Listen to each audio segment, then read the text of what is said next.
à se faire blesser par un random, quoi. Bon, peut-être pas un gars non plus très faible, mais c'est pas un peu le pire, voire même un gars dangereux pour eux. Je veux dire, excusez-moi, mais c'est il y a quelques temps, je vous disais, mais comment ces deux-là peuvent être en danger? Je vois dans ce chapitre aussi qu'ils ont failli être en danger, mais je dis, wow, comment c'est possible ça?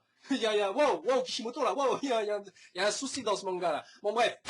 Donc ce manga continue, donc le combat entre ce nouveau grand leader boss méchant qui a le même nom que ses enfants, ce qui va être facile maintenant pour les différencier. Donc on va l'appeler Super Shin, voilà, parce que Shin ce sera donc les enfants et lui ce sera Super Shin. Donc Super Shin donc a engagé donc le combat contre Naruto et Sasuke. Malheureusement évidemment il ne connaissait pas du tout le pouvoir donc de nos deux héros et donc du coup se prend un petit coup facile de la part donc de Sasuke puisqu'il s'est pris un Gokaku no Jutsu.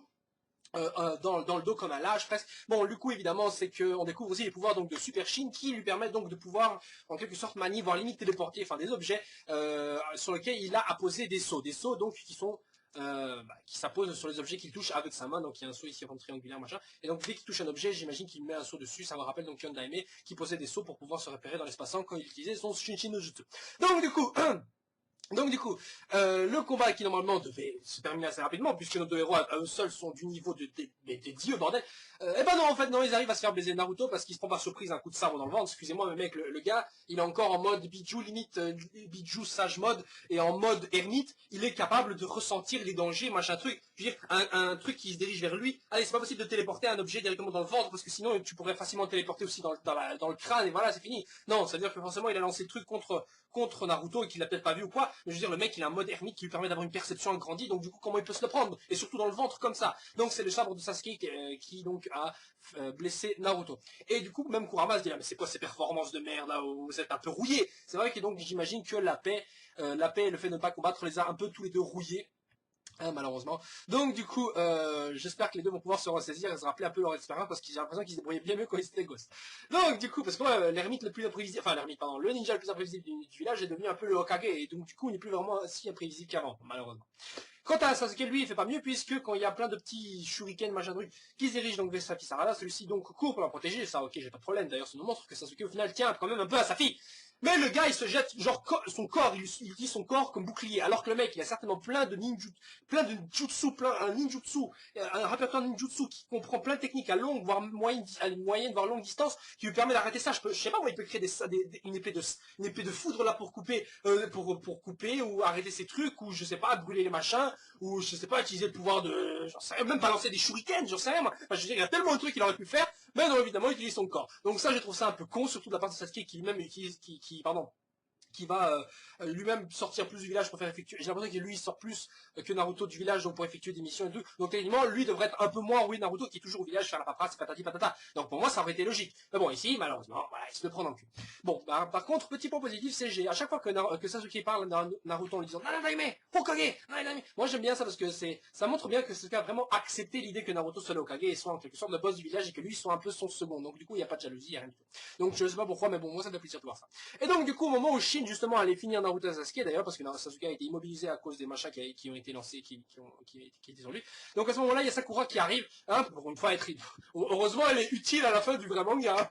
Non ça donc elle est ce coup-ci elle intervient donc en disant mais est-ce que tu veux tuer ma fille et mon mari quoi, le mari qui a jamais été là pendant je sais pas combien d'années presque une décennie, enfin plus d'une décennie, le mec il est pas là mais c'est encore mon mari. Bref donc du coup la meuf elle arrête donc Super Shin qui se prend vraiment le coup de poing mais en plein dans la gueule et malheureusement le coup lui était quasiment fatal puisque celui-ci va battre en retraite. Au dernier moment apparaît la petite créature qui ressemble donc à un mini Jubi et qui les téléporte avec une technique qui est quasiment la même que celle qu'utilisait donc Obito. Et du coup donc ils sont tous téléportés dans la planque de Super Shin et là attention un passage que j'ai quasiment pas compris. Mais comment ça se fait que Sakura est là? C'est toi le méchant. Ah mais vous avez encore beaucoup de ressources. Mais qu'est-ce que tu fais? Si t'enlèves ce cœur, ton fils sera mort. Alors je sais pas si vous avez compris ce que je voulais souligner par là, mais pourquoi elle ne fait que commenter en regardant ce qui se passe, à tel point que le méchant, il a carrément le temps de tuer son subordonné, arracher le cœur ou je sais pas quoi, se mettre sur une table, mettre un drap et de commencer une opération pour histoire de survivre lui-même, parce que j'imagine que ses organes ont été touchés, donc il va prélever les organes de ses fils pour se les transplanter sur lui. Et j'imagine que ses fils en fait sont des clones sont des clones voilà, donc de lui-même, donc c'est pas vraiment ses fils. Ou alors, si, j'en sais rien, mais du coup, en fait, j'imagine qu'ils sont plus ou moins similaires, ils ont le même sang, vu que c'est vrai qu'ils sont père et fils, mais qu'ils sont un peu plus proches que père et fils encore. Enfin bref, donc du coup, Sakura est là, tranquille, elle regarde, mais tu vas tuer ton fils et à aucun moment elle se dit peut-être que je devrais justement, j'en sais rien, le tuer, enfin, bon, peut-être pas forcément le tuer, mais l'arrêter ou le capturer. Non, la meuf, elle est là, les bras, elle est là, comme ça, normal, tendu, enfin, normal, relax, tranquille, limite, elle aurait pu se servir un verre d'eau, ça sur une chaise, et regarder quoi, enfin, moi je trouve ça con. Donc du coup, le chapitre se termine là-dessus.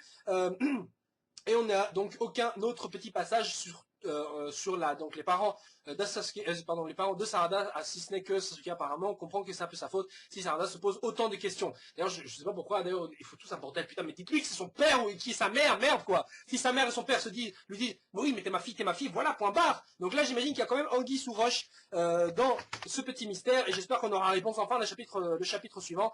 Normalement, ce chapitre de Naruto Gaiden devait durer 10 ou un peu plus, allez, de chapitres. Je crois qu'on va être juste encore, enfin, je crois qu'on va y arriver. J'ai peut-être au chapitre 8 ou 9, on va régler Sarada et son truc. Chapitre 9, il y a le méchant qui va venir, et dans chapitre 10, tout sera terminé, j'imagine. Donc ça colle bien, et après, on commencera donc, on arrivera à l'époque où donc devrait débuter normalement le film Naruto, enfin Boruto, Naruto de Movie. Donc voilà, sur ce, on se retrouve la semaine prochaine pour le prochain chapitre de Naruto, et j'espère que vous allez passer une agréable journée et semaine, et surtout une super météo, j'espère, pour vous. Voilà. Sur ce, ciao ciao.